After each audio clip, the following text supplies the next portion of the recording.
So what is going on, everybody, and welcome back to Tyler's Reel Fishing. This is the Underwater series. Now, what makes me so hyped about this footage is that this is my first ever $100 swim bait catch underwater. I have never been able to film a catch like this before, and so I'm very excited to show you guys this footage. Now, in most of my underwater videos, I like to do a whole lot of commentary, kind of to, explain to you guys some tips and tricks about bed fishing. But in this one, it's going to be basically just you guys and the fish, just watching this fish react to this giant glide bait. So just sit back, grab some popcorn, enjoy this video, and we'll talk to you guys in a little bit.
So now that you guys have seen a little bit of this footage, I wanted to kind of touch real quick on the reasoning why I'm throwing this glide bait on this bedding bass.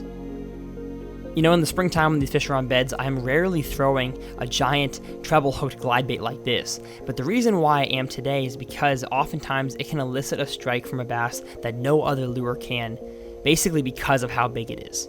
Because it is a menacing figure, this fish literally thinks it's another large predator fish that's coming in to steal its eggs.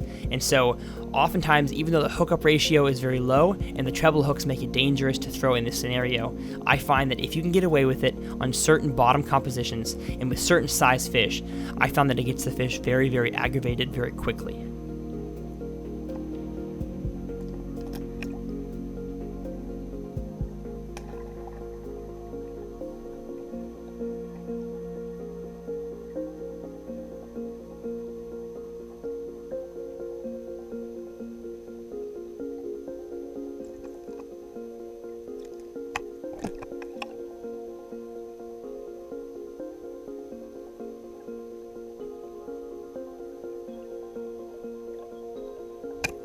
Boom. That fish absolutely destroyed it. But as I talked about earlier, the hookup ratio is so bad that fish did not get hooked up. And I'm actually very, very glad because of that. Because if I had hooked this fish, it would have been more of a foul hook than it would be a fair hook.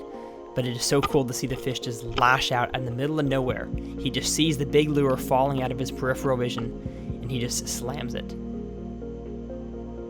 Now, like I mentioned, when I'm fishing for bedding bass, oftentimes I'll use a giant glide bait or a swim bait in general to get the fish aggravated and then throw a lure like a drop shot or a Texas rig in there that has a lot larger chance of actually getting a good hookup. But in some scenarios, this fish attacks it, hooks himself, and you have no choice but to catch this fish. And so that's how this video is going to end right here.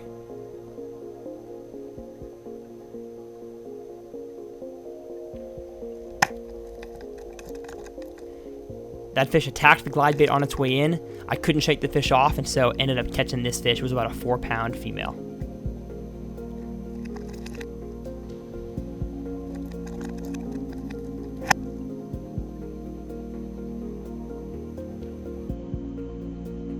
Gonna check it out one more time. It comes in from the left.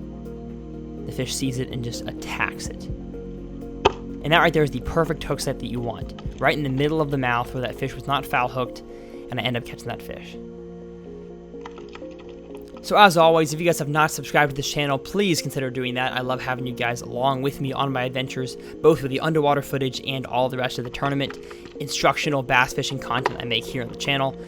I'm actually about to graduate college, so if you guys have any video suggestions for me as I begin my life as a full-time YouTuber, that would be incredible. Of course, subscribing is the best thing that you guys can do, and we'll catch you guys on the next episode of Tyler's Jewel Fishing.